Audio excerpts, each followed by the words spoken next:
Donc je voudrais remercier au nom de toute la communauté soninké, c'est l'occasion qui me donnait aujourd'hui de le faire, en tant que président de la PES et de la Confédération internationale des associations soninké, pour féliciter et remercier le président de la République, Macky Sall, qui était le premier chef d'État à avoir honoré les soninké par sa présence physique lors du Festival international soninké qui a eu lieu ici à Dakar en 2012. Nous les soninké, on n'oublie jamais, en 2018, nous n'oublions jamais ce ou celui qui nous a fait du bien. Donc merci à Macky Sall et je vous demande à vous et à Idrissa de lui transmettre les salutations et les remerciements de toute la communauté soninké. Assalamu alaikum mes chers amis, bon, je vais commencer par dire chers soninké, mais il m'a arrêté, mais en fait j'allais dire les autres aussi. Chers soninké, chers Peul, chers Wolof, chers tout le monde, pour faire plus simple. Non, je disais que je voulais faire un petit témoignage par rapport à mon frère, Siaka Abatou Saouda, que je connais depuis très longtemps, que j'ai rencontré plusieurs fois, mais j'ai évoqué une histoire assez récente. On s'est retrouvés à Paris, ça je ne l'ai pas dit en soninké, je vais le dire quand même en français. Avec son épouse, ils m'ont fait l'honneur de venir passer la journée chez moi. C'est pas n'importe qui le fait. Donc, quand on s'est retrouvés à la maison, il m'a dit, grand frère, moi, au mois de décembre, donc il y a un événement au FIDAC. Je voudrais que tu sois présent. J'ai dit, Inch'Allah, si je suis là, je ne savais pas à l'époque que j'allais venir ici. J'ai dit, si je suis là, il n'y a pas de souci, je serai là. Entre-temps, j'ai été invité à Banjul pour assister à l'atelier langue concernant le festival. Et lui, il est arrivé ici entre-temps, il m'a appelé de Banjul. Et il me dit que normalement, je dois être là aujourd'hui. Il m'a dit, dans ce cas, vraiment, je voudrais que tu sois présent à notre ouverture. Ah, j'ai dit, petit frère, moi j'avais prévu en avion pour l'entrée cet après-midi, mais puisque tu me demandes cela, je vais repousser mon voyage pour assister à ça, parce que, avant ça, moi je lui avais demandé de participer à un événement qu'on a organisé à feu notre ancien président David Soumaré, qui était président de la presse et en même temps président du FISO et du festival,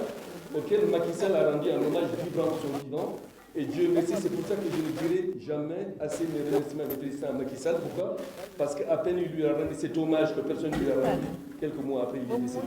Donc c'est quelque chose qu'il faut reconnaître. Donc Abatou Saouda est un pont. C'est une sorte d'ambassadeur, comme il l'a dit, mais un pont entre les nations, les civilisations, les cultures, les langues. Et aujourd'hui, c'est l'ambassadeur. Alors, il a dit l'ambassadeur de CICES, moi je dirais, puisque je représente la communauté soninké, c'est l'ambassadeur de Soninkara dans le monde, en Afrique, en Asie, dans le monde. Et je sais que ce qu'il fait par rapport aux soins, c'est ce dont on a besoin. Je disais tantôt avant d'entrer dans cette salle que nous, les soninké, je ne dis pas qu'il n'y a pas de non-musulmans parmi nous, mais je n'en connais pas. Or, se soigner, ça fait partie effectivement des meilleures conditions pour faire sa ibada, donc pour faire ses prières.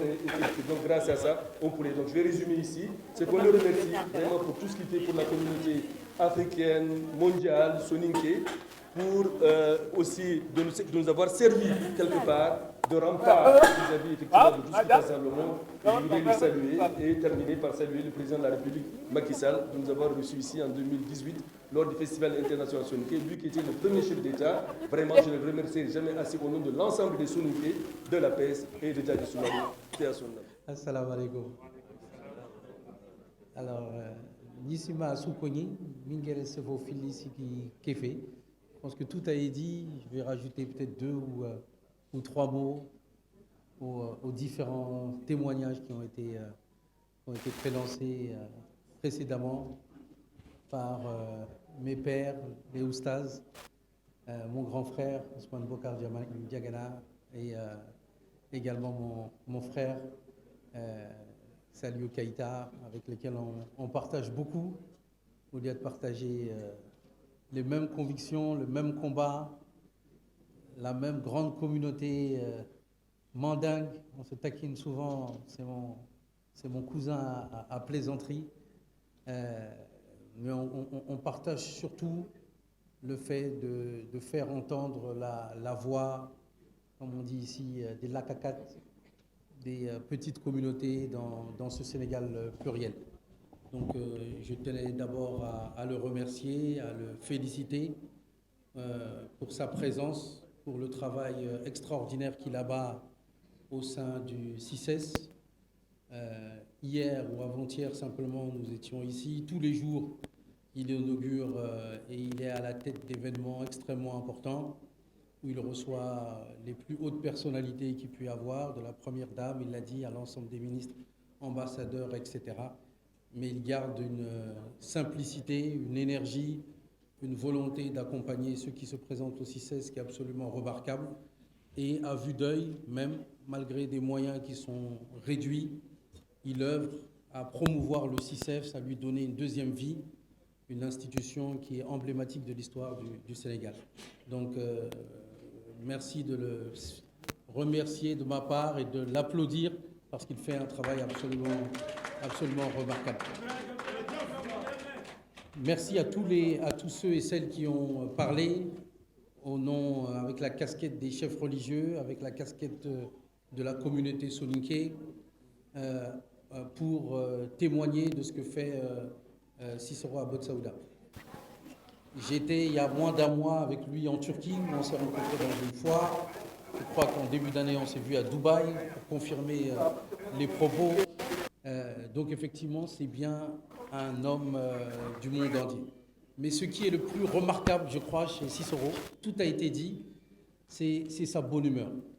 C'est-à-dire, Allah il sere walla aga fo debrin, mais anna sere wori agana fo debri do nokonon kula ado soe nisema ku soro ku imogobo. Alors que Ara a particularité, agana ni fofo sou debri, ani nous tout ani debrin avec plaisir. Donc Kera a retienne.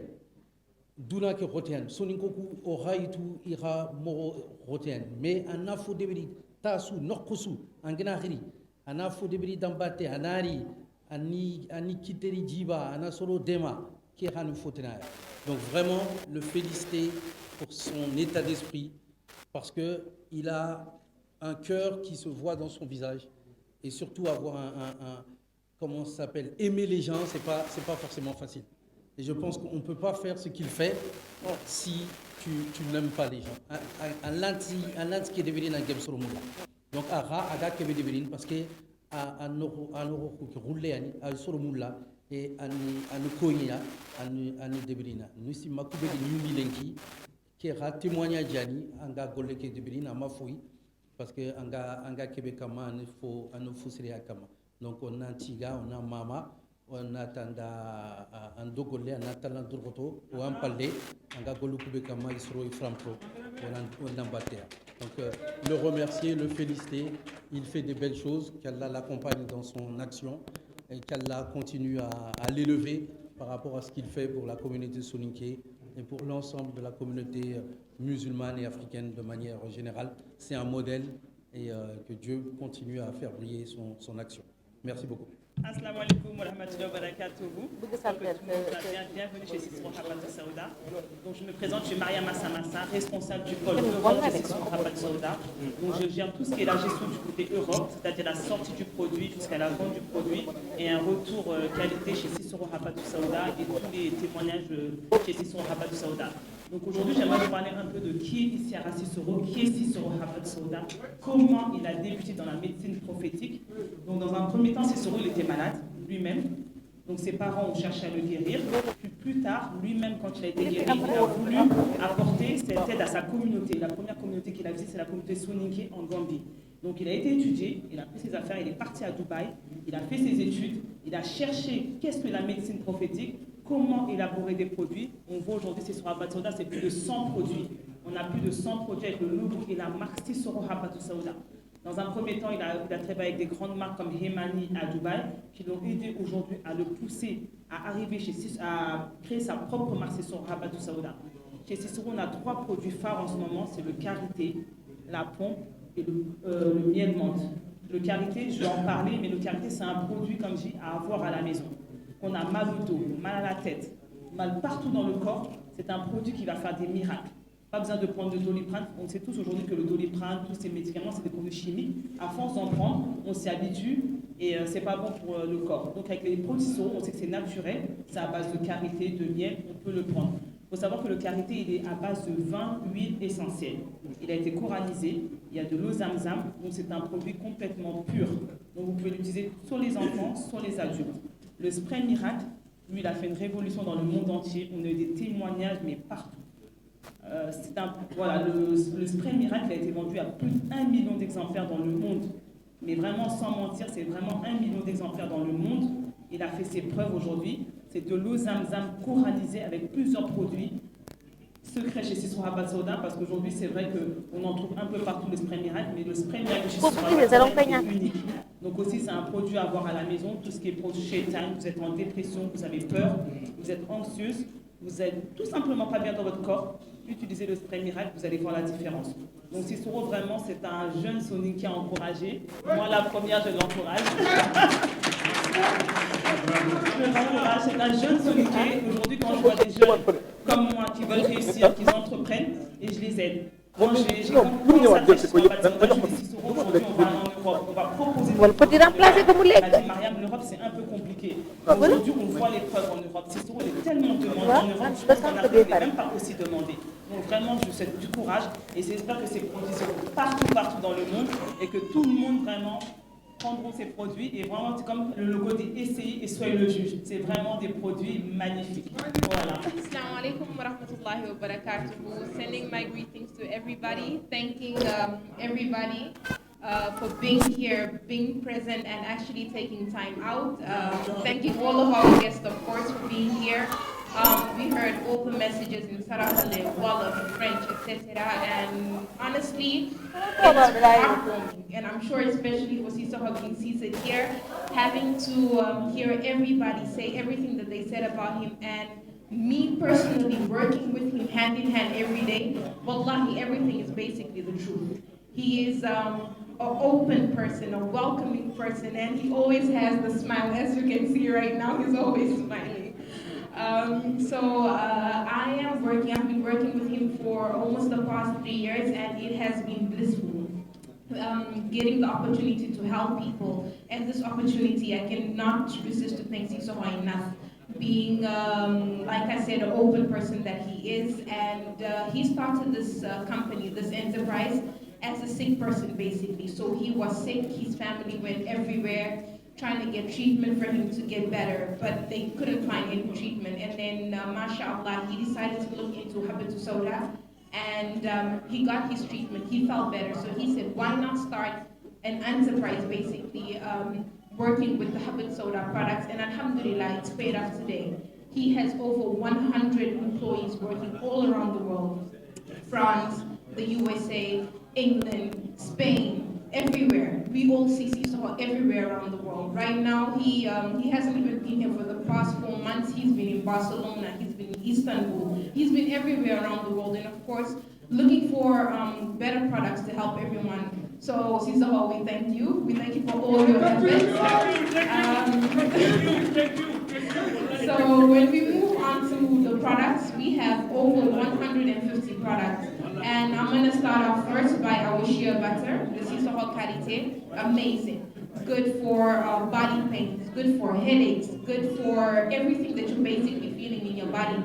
From there, we move on to the Miracle Spray, which is good for people that are possessed, people that have headaches, people that have basically sihr in the body. So it does that. And then I cannot definitely forget the honey mint. The honey mint is good for everybody that has a cold, good for coughs, and of course it tastes good as well. So basically, thank you to everybody for being here, for listening to me, supporting Sisoho, being here with us, and yeah, so let's enjoy the rest of the evening, inshallah, and stay tuned.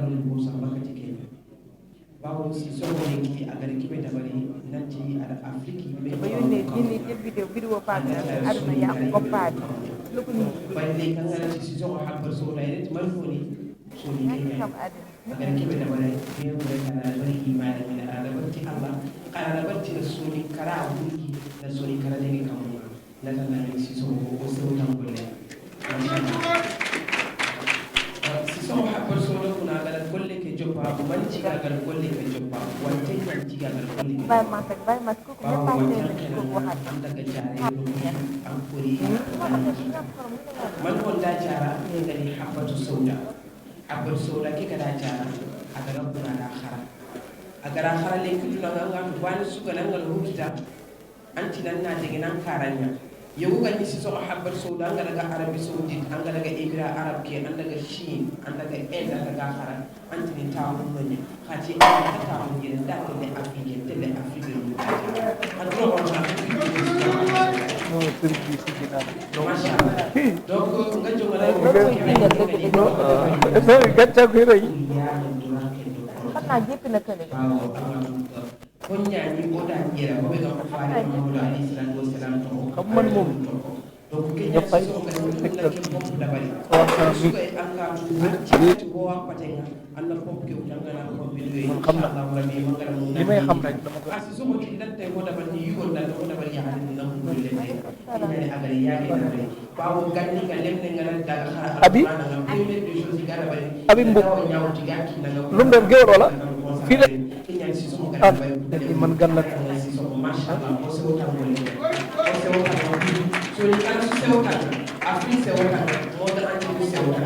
bawo leki tuno ko tuna kebe Allah wa tele chaise duwe Allah wa tele page duwe khasira tesir duwe Allah tun kam wala si so garon si se tene lemne khidi se yugo ya hare soni ke angara khadi sima yurda mate timale mo ti soni ti so te buye ko ti so patience ti so gara hala wala ngati ngati dala wala sa sino tabe legi si so legi ndasi magari kebe dabari so yugo wonde be ke jira bani gama dabari déjà emploi ñakre kamilo bo serani si so gari bara mata ko ni be kam kamilo bo serani de nga xara nga mo no ko so Assalamu alaikum wa rahmatullahi wa barakatuh bandira ko halbulere go calmina mo jura mo nelda mo wa ko nyaaga mo afuya dari do hande o do gandi ala fo ko darni kam do yen sona si so habbar soda si so sa habbar soda ko neddo mo ganduda o naati e safar ko de 2009 ko naati mo e safar ko pawngal o pawngal non o yidi safar partout ko ki dum dayde holko safri ko habbar soda safri do gandi ko woni habbar soda le prophète Muhammad alayhi salatu wassalam utilise mais pour pas mille utilise là hol mo di référence avec sur le prophète Muhammad alayhi salatu wassalam c'est 100% naturel et bio à la effet secondaire bibi tuba kada wa wida ida tuba ko dari do fofu ida tuba ko weba yola taw ka hasi tuba alwa wida ko tuba karanwa kan ko fofo hasi daga donc bandira be halbulere mi bara hadde sabulere kala jof to min kalta pulan parce que kala bio buri mi biman hande ala andi si so ko ay defti produit moko andi ko woni hen donc s'il vous plaît bandira ko sey la jinn ko pablo si so hakko soda nana nana si so ko de assalamu alaikum wa rahmatullahi wa barakatuh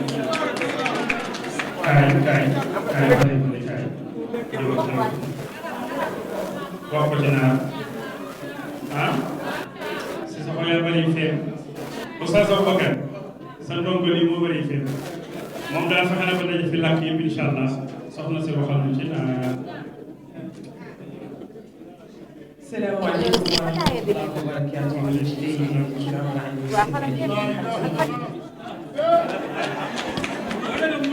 هذا وكان سياحة كيف وجه قوله صاحب له خالنا صباحة السوداء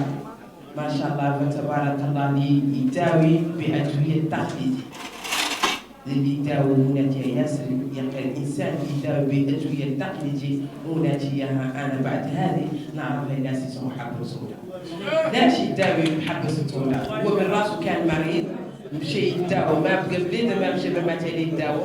العلاج باشي قال صح حنين البر حبة سوداء داوى بها حمد المولى وشاكر قاس إمارات العرب لبنان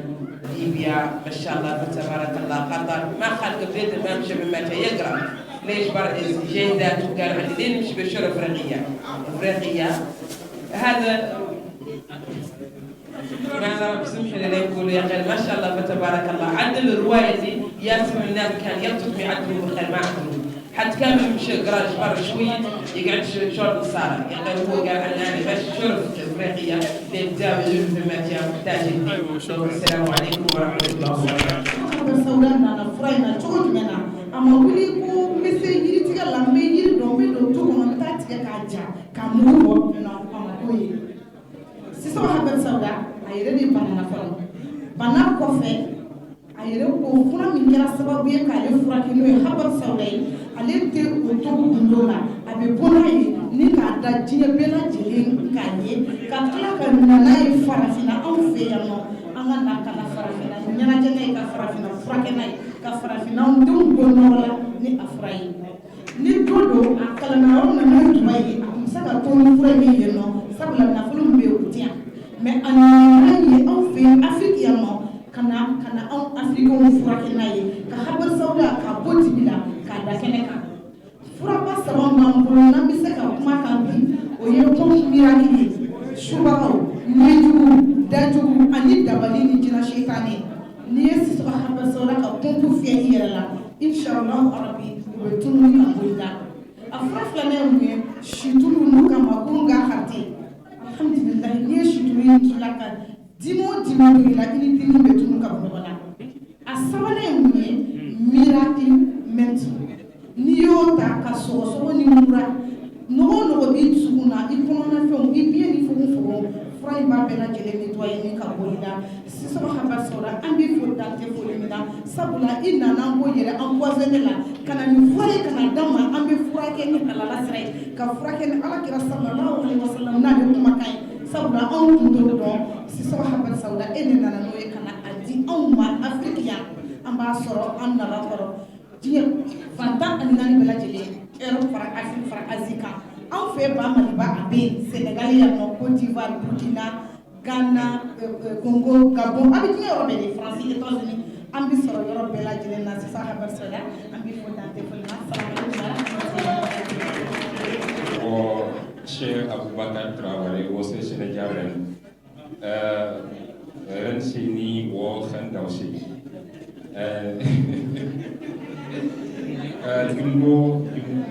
Jumbo ran semoto kei wo hui sisoko ta khanto sesha satu an wo khan gausi wo she chung chi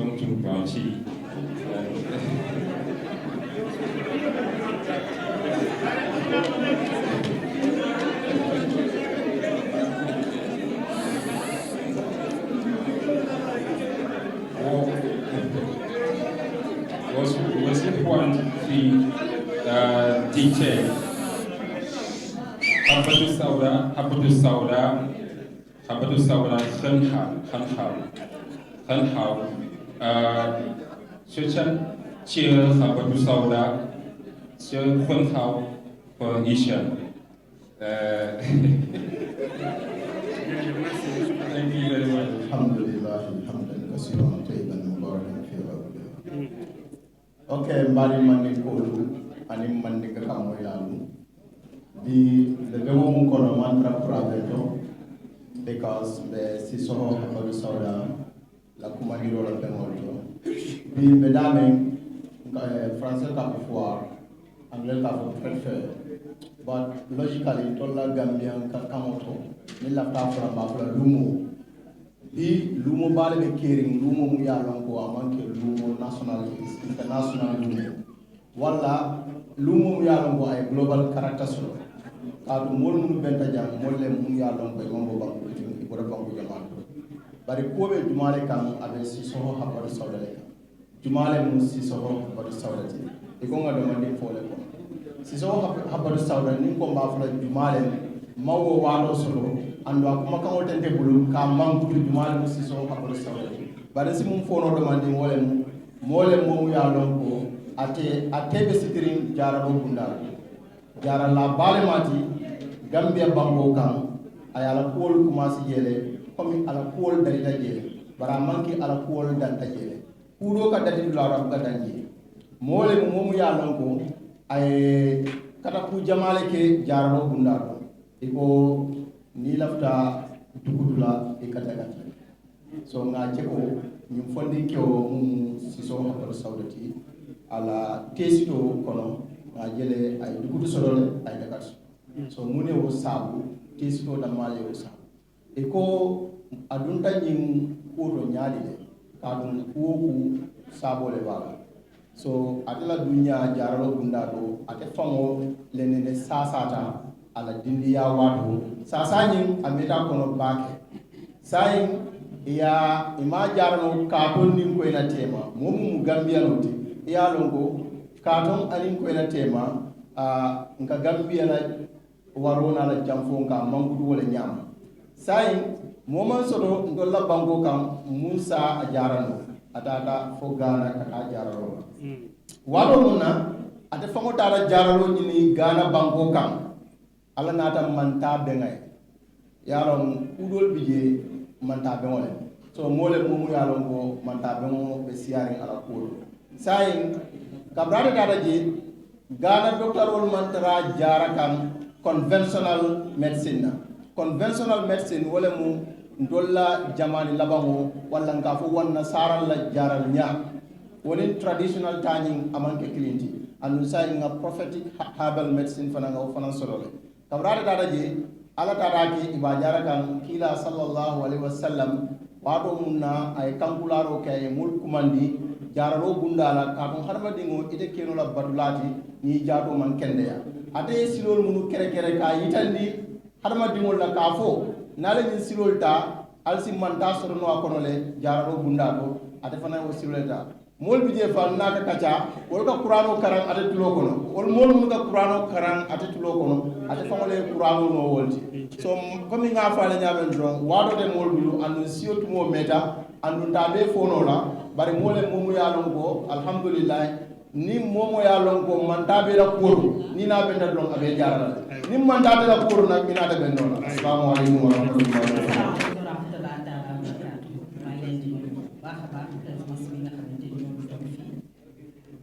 soo ma nee ma wax si soxla Habadou Sauda dama ciy sawar ndax dafa am fu ñu jaar moom si soxla moom xam na yàlla xam na si soxla yàlla dafa def ma nekk RTS nekk first di animé nekk animatrice commerciale benn weeru koor ñuy def waajal korité Mariam Nia démarché si soxla Habadou Sauda ma dem tourner ko muy weeru koor jour boobu falaa ndogoo sax masha Allah si la doog a génnee pompe miracle bi li tax ma xam pompe miracle bi xam njëriñ li jour boobu la ndax dama daan tëdd di gént yu bon lu ne ma koy gént ay deret ak yu bon yu ne waaye gannaaw yàlla ba ma si soxla mayee pompe boobu ndax jour boobu damaa tourné ba pare mu jël mbuus def ci ay produits ba mu fees ba pare teg ma ci bureau bu ci nekk mu ne ma lii lay faj lii lay faj ba ma jëfandikoo pompe ba macha allah lu bon la ma daan gis gisatuma ko ba fii may wax ak yéen ndax pompe bi fu mu jeexee ma dem uti ko te bu ma ko fa fekkee du ma ko jënd loolu doyu ko kuy faj dangay baax ku amul yërmande doo faj mais il faut insister quand même sur lui. si soxo dangaa am yërmande parce que jullit nga te nit dina doon jullit ba pare te du am yërmande danga koo boole ñaar yooyu dangaa doon jullit am yërmande xam lu baax te di ko def lim ma defal noonu doyul de sama yaay feebar ma gàddu ko indi ko ci si soxo Habadou Sauda mu ko waxee sax sama rongoñ mun na génn ndax man sama yaay rek laa am. sama yaay rek laa am. ma indi ko ci góor bu baax ji mu consulter sama yaay faj ko di ko jox traitement te sama dërëm demu ci si soxo yaa baax gis nga bisu si soxo bii su ma taxawul wax lii du ma góor danga maa letal damay toog ba say mbokk damay xaar ba say mbokk toog say nawle toog ma wax ko presse bii toog ma seede ko lii la ma gor si defal bu loolu weesoo mooy continuer di communiquer ci produit si soxo fu ma fekk su ma ne koo jëndal sama émission du ma ko sax wax ñaari yoon daf maa naan njéeme yow yéene nga may defale yéene boobu yaa ko cultiver ci man yaa ma defal lu baax si soxo wax ci sa produit daf may neex te macha allah lii yen bi la téeñ la yen bi ñëwagul si soxo di nga fukk frontière yëpp doo yow Amérique di nga dem Asie di nga dem Australie ndax li ngay def xol nga koy defee te danga koo mën koo maaseel dimbali nga ko koo tolloor it raw nga ko raw nga say maas te dootuñu la dab ilaa abadan macha allah waajaa ngi nii du ma wax ci produit yi ndax xam naa ko te nit ñëpp wax nañ ci waaye bu la nit defee la lay baax danga ko koy wax jërëjëf. assalamualeykum maare mu soninko ndaxa wuñu taxa toxoni ndaxa jàmm ne naati soninko naati maare mu fullu naati duna muwanta nda sukunti toxondi jàmm oto allah tiiga oto mama oto sara noon pilli tiiga ndin kaago jugoom tiiga xa tigande ngana dange ñi ngira jugoom tiiga na si soxo Abat Sauda taabul ke kebe ka taabul yere nda su tiiga lant sefena kunga ngamin président tokonko Idrissa Diabira lant taxi kiyere gama tokonko parce que ayano président waga du jira xisey o xisey yere Ousmane Bokar Diagana ke ngani sonin ko xisse donc ngana yere lant sefena ngam kun tokoni ko si soxo ngida ñugo ñaan ser sire na si soxon do wacc na ha degi 2014 nga si soxon donc si soxo ngolle an tak ko min duna suytu a golle labante ñaan a golle cire ñaan et puis ar joptu qur'ane ñaan aha qur'ane ñaan joppe ayal legrin donc on a la ñagana danga windo saxa aga kebe xamma harna ken talla jiiti ngana ko soninke mi ngi leer di tugol foni xanne mare ngol foni beni gata xunel mang leen di nuyu yeen ñep ci seen tour ak seen sant si soxo li mu def ni lu mu xam la lu mu jàng la lu mu mën la te am ci ñaan garabam ku ko def benn yoon foo jaar di nga dellu siwaat waxuma sax huile yeeg pompe yeeg yooyu yëpp mais pâte dentifrice bi rek lu ne la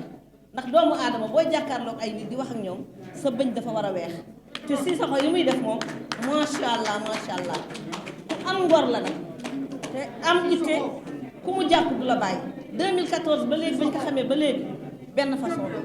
du changé mu te baax si jigéen ñi nag si soxo mooy jàppale jigéen ñi di jàppale mag yi te président Macky Sall dafa ne nañu jàppale xale yi nañu jàppale jigéen ñi te si soxo ci loolu la ne donc bu amee bëccëg bi dañ ko ci sant di ko gërëm di ko ñaanal yàlla na ko yàlla jàppale ca kaw ci kanam si soxo Abat. assalamualeykum wa rahmatullahi wa barakatuh mara musolu wala xamni ado xebina soli na xamne mo kem pan le wala xaqe sugaye angani wala woni angani mani kene angani jora yaw ko ni do xantande ka katay ora Allah tiga Allah gara ken xati ko yi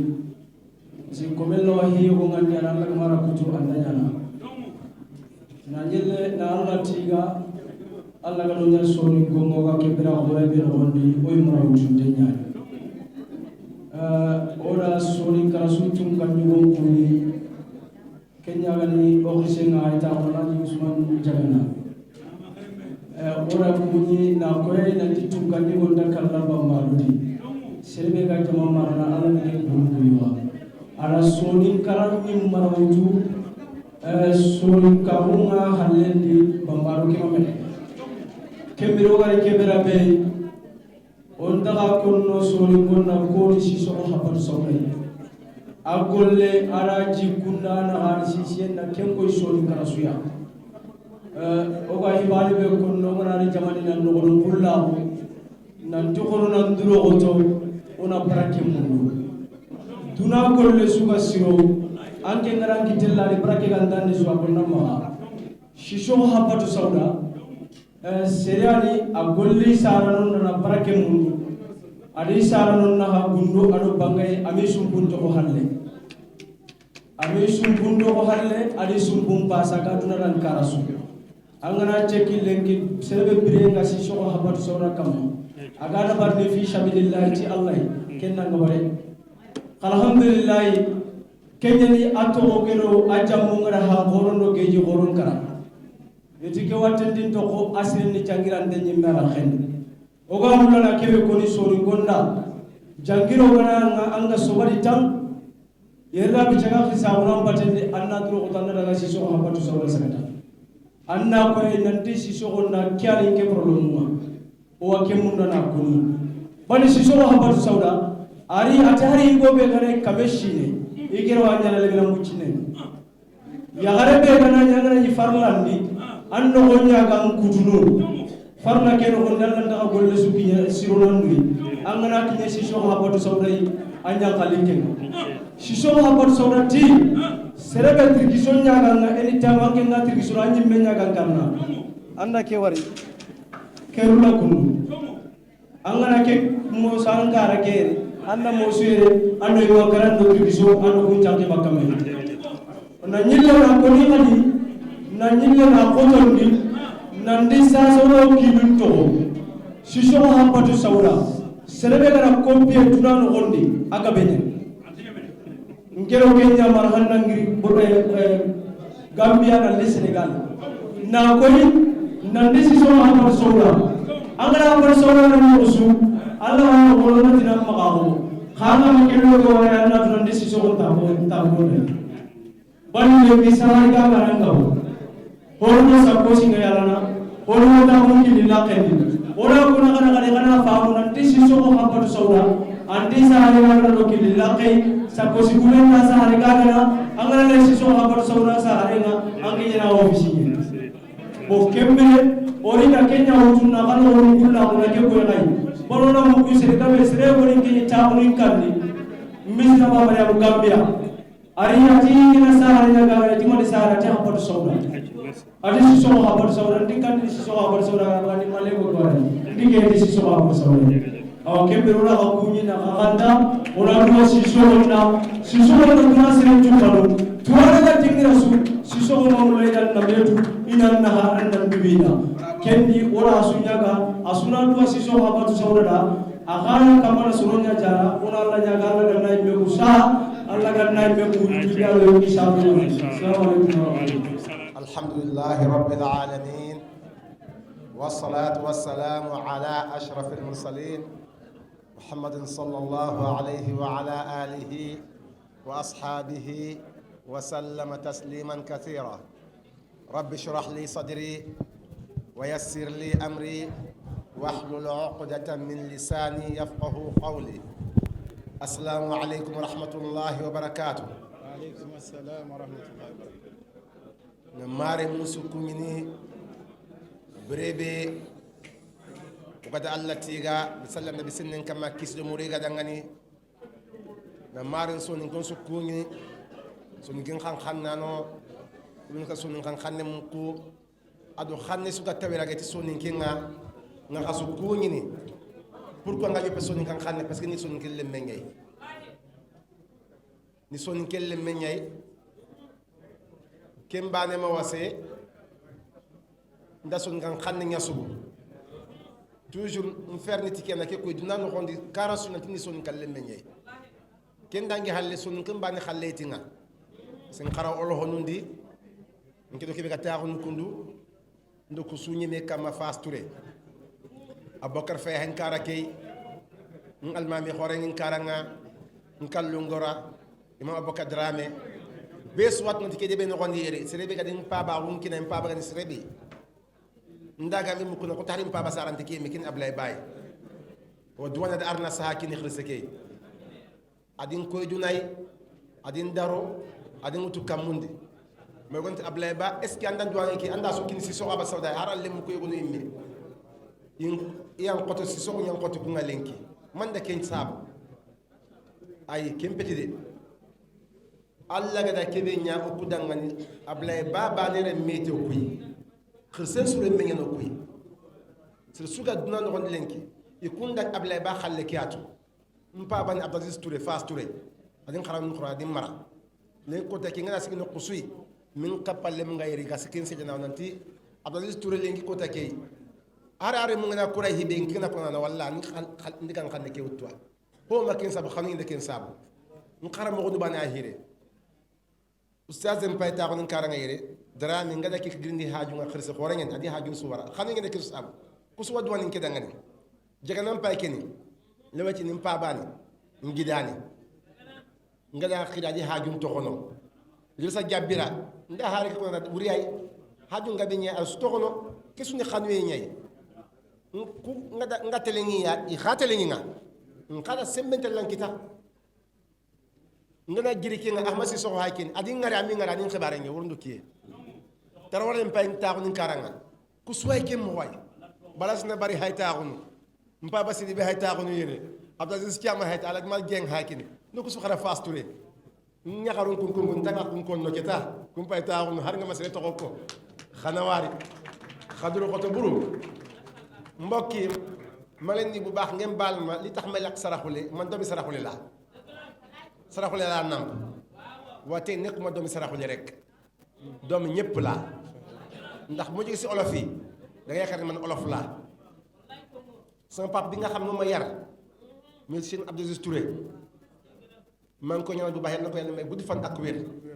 ndax man làkk boo làkk am naa foofu papa bu dem si poli am naa papa foofu soose yi am na ay papa foofu bu dem si arab yi am na ay papa foofu ay naar ma ngi leen ni di leen gërëm di leen sant man jarumay wax sama bopp fii jaruma fi wax dara wax nañ ñëpp jeexal nañ lépp man am fa lu ma leen wax rek di leen gërëm di leen sant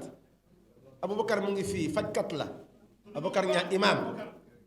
imam fajkat la waaye bàyyi na itteem yëpp ñëw wuy si Soxaba Sawda di yëgal nit ñi man daal li ma leen di wax si gàttal rek dama laa soxla seen ñaan ngeen ñaanal ma loolu rek la am lu ma leen wax tey kontaan rek aw ma leneen lu ma leen di wax tey presse bi ma leen di gërëm di leen sant am ñoo xam ne jóg nañ Gàmbi ñoo ba fii bàyyi seen soxla yëpp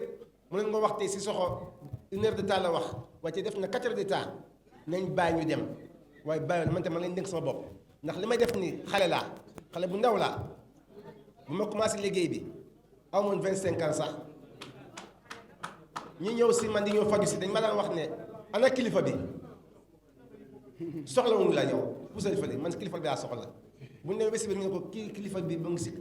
mu ngi ci biti ki nga romb foofu kooku ma borom place bi ma nekk di ànd ak sama mbokk yi di ànd ak sama liggéeykat yi ñun amuñu mag amuñu ndaw ñun ñëpp ñoo bokk yem man nekkuma chef de chef yaa ngi nii ñoom Malick ñooy chef bi gars yaa ngi nii ñii journaliste yi ñoom Ismaïla ñi ñooy chef yi ñëpp xam nañ man sama liggéeykat yëpp man ak ñëpp benn lañ mun nañ bokk añ mun nañ bokk reer muy taalibe muy fu nekk am na ku ma nee benn bés mu ne Isaaxa Sissoko yow lu tax ngay ñëw di toog ak ñii di añ ak ñoom ma ne ko man président damay toog ak président añ ak moom bu ma demee si daara ja mun na toog ak ndongo daara añ ak ñoom man ndongo daara la musuma génn si loolu te taalibe bu ndaw la mun naa fanaan si mbedd bi awma si problème aw ma dara lu may am tey lu ëpp alquran te alquran bu lay si kaw boo la réer daf lay wàcce daf lay wàcce si suuf yaa gën a torox ku nekk waaye bu lay alquran yëkkati nga wàcce sa bopp yàlla yëgale si kaw yaakaar ne alquran gannaaw yàlla alquran moo ñu yor fu ñu toll nii wax bi métti mënuma wax bu baax waaye alquran yar alquran mu nekk si ñun loolu moo tax tey dañoo ubbiku pour ñëpp ñaanal ngir yàlla ñaanal lañu liggéey bi mu gën a continuer bi jëm kanam Abdou Aziz Thiam su ma sañoon tey yaay jël kàddu fii wax Alaaji Malick Dieng ndax yéen laa bokkaloon génération di jànganto xeebante ñu foofu ñii sénégalais yi ma wax leen tey man ab Gambien laa waaye sama yaay sénégalais la gis nga ñi Abdou Aziz Thiam mii Alaaji Malick Dieng bi toog fii Malick Guèye bu ma ubbi liggéey bi Gambie ñu ne ma Isaaxa ñëwal Sénégal ma ne ko ma ñëwee ma Sénégal kon kanam yi bari na fi trop te man bëgguma coow ne ko ñëwal dina la jàppale suma Abdou Aziz Touré sama sëriñ ne ko Isaaxa li nga jàppale Gambie ni foog nga di li xam-xam bi weesu na Gambie rek bu ma fi ñëwee tamit bokk nañ jàppale ma sama doom bokk daara yëpp fu nekk Isaaxa rek daw na ñëw loolu maa ngi leen di gërëm di leen sant bu baax a baax su ma fi nekk di continuer damaa kontaan sama xol dafa fees Malick maa ngi lay nii bu baax a baax sama dëkkandoor gis nga man xiibonkat bu mag laa dama daan feebar rek man musuma toog juróom benn weer continuer jàng continuer ko feebar rek bu ma ñëwoon di faj fii Malick bu mu ngi ne li taxaw olof la si ñi laa daloon Fanjaay mu ngi nii ne ma daan toggal di ma jox may añ te dinaa ko wax tey def naa 6 mois daan teg mënuma dox sama tànk bi dañ ko opéré woon waaye jàppal nañ ma fii en tout cas daal ñi fi taxaw yëpp am na lu ma seq ak ku nekk fii su ma ko doon wax du ma pare ngeen baal ma ngir yàlla ma yemale ko fii gërëm leen sant leen ne liggéey bi moom yéen a ko yor seen liggéey la léegi man jarul ma jël publicité jarul may wax sama bopp léegi yéen mën nga ko wax te wax nga ko ba pare jeexal na asalaamaaleykum wa rahmatullahi wa barakaatu.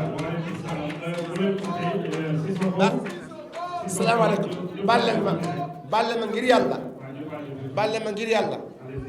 boo gisee liggéey bi taxaw fu mu toll bi agsi fii dafa am ñu jàpp sama gannaaw ñu nekk sama gannaaw man Isaaxa di ma jàppale am na koo xamante ne moo ëpp at yi ma def ak moom fii mu ngi toog kenn déggu ko moo yor sama papa Gambie man Isaaxa maa ngi Sénégal fii 7 ans ba 8 ans sama papa moo ko jox dépense su ma liggéey kay ne Gambie muy Sénégal côté boobu moo leen gite ñoom ñëpp te du boolu dara ak ay wax jub lool ragal yàlla te gisul li ma am sama alal bi yar si loxoom ay million la waaye dërëm fu mu dugg foog muy man Isaaxa xaalis bi dugg na fii gor dëgg la muy baaxal jéete su ma ko santé gërëm ko fii si kanam ñëpp war naa ko mën a gërëm ndax képp ku nekk fii liggéeykat mooy sa chef kii mooy sa chef mu ngi ni toog wala danay wax bëgg naa ngiral baaxal please come here please mu jël ñaari kàddu si soxo dafa am nekk si seen gannaaw kii jàmbaar mag tudd na ma doom sax dem naa Bakel tudd ne ma foofu doom te ñëpp macha allah man dama ngi leen sant rek baaxal bismillah. Kastan post wala Isaka Sissoko katan na ustasoli imam le de ma be de jang journaliste non de jang wol ma jité mun taw de ma be de jang so ko ko da do kula de ma be de jang alhamdulillah no be ko ma do la na ajay so ko ko da abe go do ko tin do kula me ya ko startup da jam Malik agité bi min do ko afrika kono jam bam ma mi ja fata je anin kambe bandala adum alhamdulillah si sobe plan jamaati ka ko to ma jamaati be yaran ko e ko da tan na ki ko maske la ta ko mba de la man en na wala ala bulla ni 2023 mo mon ni be dunya dawda ni e si la bungone si so ko so la pala so ya oda wala mu so wala dream team Allah Ta'ala customer he give them a maximum satisfaction even dawda ni wherever you are in the world we want to give you a satisfaction services so for that being this case we will thank you for your participation for your patience assalamu alaikum wa rahmatullahi wa barakatuh jërë ngeen jëf mbokk yi doon seetaan seen émission Tektal ñu doon dalal kii di Sissoko Habbatu Sauda dégg ngeen ku ne ak lim fi wax kon émission bi neex na njëriñ tukkee na fi li des ci émission bi te mun leen ko am nag dem leen ngeen koj ko Tektal TV ci YouTube bi bés cloche émission bu ñëw ngeen gëm am ko gërëm nañ ñiy seetaan Tektal TV Ousseynou Ly Allemagne Mami d'enfant France Sayer Fall Espagne Abdou Khoudos wan nekk fële ca Barcelone di sonn ci Tektal TV bu baax a baax gërëm nañ Fat Diop Amérique Modou Samb Amérique ak tamit Dieynaba Jabaate Allemagne képp kuy bëgg a Tektal TV gërëm nañ la bu baax ak sëñ Fallou Mbacke Diop ak Alaaji Suluxu Ndiaye gërëm nañ ko bu baax ak Cheikh Tidiane xaritam ak ñëpp ak Soxna Faat Jaxate ak Nijaay Cheikhou Jaxate équipe technique bi na àndalo Mohamed docteur Wade bu Casamance nekk ci Baye Massamba Diop nekk ci bu Derkele docteur Wade bu Casamance nekk ci Petit Sow Gaw Sow nekk ci Soxna May Diop ci réalisation bi Tektal TV télé tollu ko fii xewal dikk loraange dak ak SHS Sissoko Habbatu Sauda gërëm nañ Basir gërëm nañ Jité gërëm nañ tamit Sissoko Habbatu Sauda ak Malick ak ñëpp xewal dikk loraange dak Tektal TV télé tollu ko fii jaajëf